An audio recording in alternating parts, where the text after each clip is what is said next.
السلام علیکم ورحمۃ اللہ وبرکاتہ۔ تو سیرت غوث العظم کے پارٹ 12 پر ہم آ چکے ہیں، اور جیسا کہ میں نے پچھلے ویڈیو میں خطبے کے بارے میں بتایا تھا غوث العظم کے، تو آج بھی ہم وہی خطبے ہی کنٹینیو کریں گے غوث العظم کے۔ تو چلیے شروع کرتے ہیں۔ تو فرماتے ہیں غوث العظم کہ روزی حاصل کرنے کے پیچھے پریشان ہونا ایمان کی کمی کی نشانی ہے۔ اگر ایمان پکا ہو جائے تو تمہارے ہاتھ پیر کو آرام مل جائے، اور اگر ایمان آخری درجہ کو پہنچ جائے تو تم آرام سے سوتے رہو گے۔ کہتے ہیں آگے کہ جاہلوں کے ساتھ اٹھنے بیٹھنے سے تمہارے اندر بھی جہالت پیدا ہوگی۔ نادانوں کے ساتھ رہنے میں ہمیشہ نقصان ہی نقصان ہوتا ہے۔ آگے فرماتے ہیں کہ اگر تمہارے اندر خدا کا ڈر نہیں ہے تو دنیا میں امن کی امید بالکل نہ رکھو۔ فرماتے ہیں کہ ایمان ساری دینی اور دنیاوی آفتوں کے مقابلے میں بہت ہی مضبوط ڈھال ہے۔ وہی تم کو ساری بلاؤں سے بچانے کی ضمانت دیتا ہے۔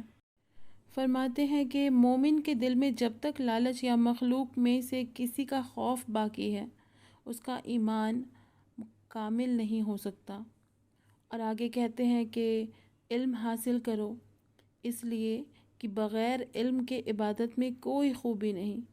علم کے ساتھ عمل کرو تاکہ دنیا و آخرت دونوں جگہ کامیاب رہو۔ فرماتے ہیں آگے کہ غریبوں کو ناخوش رکھ کر خدا کو کبھی خوش نہیں رکھ سکتے، اور نہ ہی اس کی خوشنودی حاصل کر سکتے ہو۔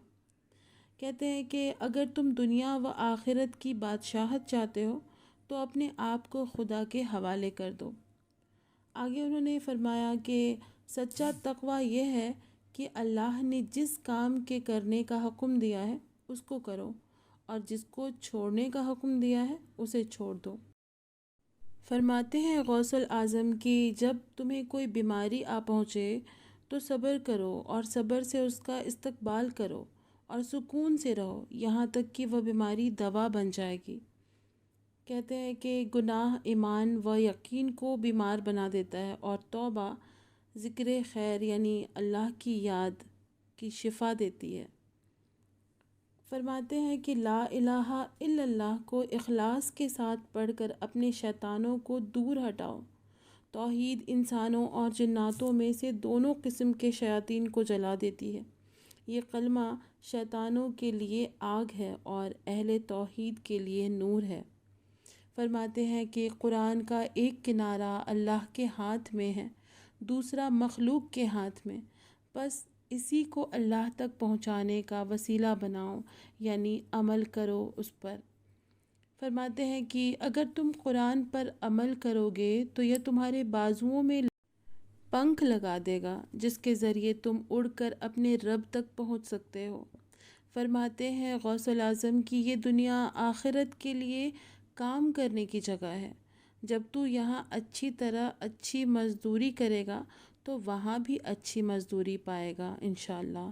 آگے فرماتے ہیں غوث العظم کہ اپنے دل کو اللہ کے سوا ہر چیز سے پاک رکھو، اور اس کے دروازے پر اخلاص و توحید اور سچائی کی تلوار لے کر بیٹھ جاؤ، اور خدا کے علاوہ کسی کے لیے بھی نہ کھولو۔ آگے فرماتے ہیں کہ اے محبوب خدا، تقدیر جس طرف گھومے تم بھی اس کے ساتھ گھومتے جاؤ، اور مکمل صبر اور رضا کا پیکر بن جاؤ۔ فرمایا غوث العظم نے کہ تم عنقریب مرنے والے ہو، اس سے پہلے کہ لوگ تم پر روئیں تم اپنے آپ پر رو لو۔ تمہارے گناہ اتنے زیادہ ہیں کہ ان کی تہ پر تہ جم گئی ہے، اور اس وجہ سے تمہارا انجام بھی خطرے میں پڑ گیا ہے۔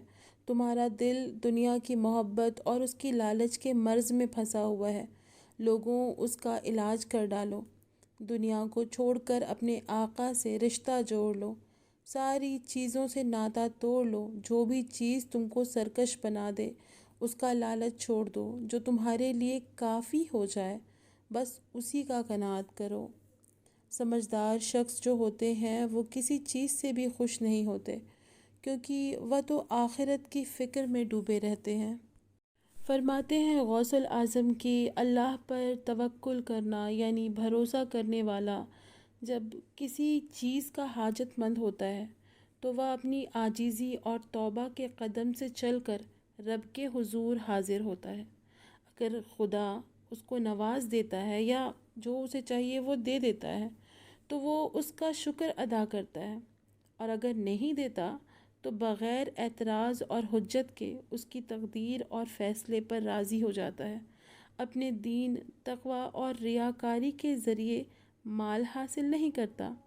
ایسا کرنے سے رب کے دربار سے بہت دھکے ملیں گے، اور جس سے ہم سب پریشان رہتے ہیں نا، نفس سے اپنی، تو اس کو سزا کیسے دیں؟ اس بات پر غوث الاعظم فرماتے ہیں کہ اے صاحبزادے، تو اپنے نفس کو خواہشات سے روکنے کے لیے بھوک کے کوڑے سے مار، اپنے دل کو خوف اور عبادت کے چابک سے پیٹ، اپنے خدا کو لازم پکڑ، اس کی تقدیر پر قائم رہ، اس کے حکم کی مخالفت ہرگز نہ کر، ورنہ خدا کا عذاب آ جائے گا اور تو تباہ و برباد ہو جائے گا، دنیا میں بھی ذلیل ہوگا اور آخرت میں بھی آگ میں جلے گا۔ تو آپ سب کو اگر میرے ویڈیوز پسند آئے ہوں، اور اگر آپ کو اور ایسے ویڈیوز چاہیے تو پلیز میرے چینل کو لائک کریں، سبسکرائب کریں اور کامنٹ کرنا بالکل بھی نہ بھولیں، اور ساتھ ہی ساتھ ایک اور چیز کہ مجھے دعا میں ضرور یاد رکھیں۔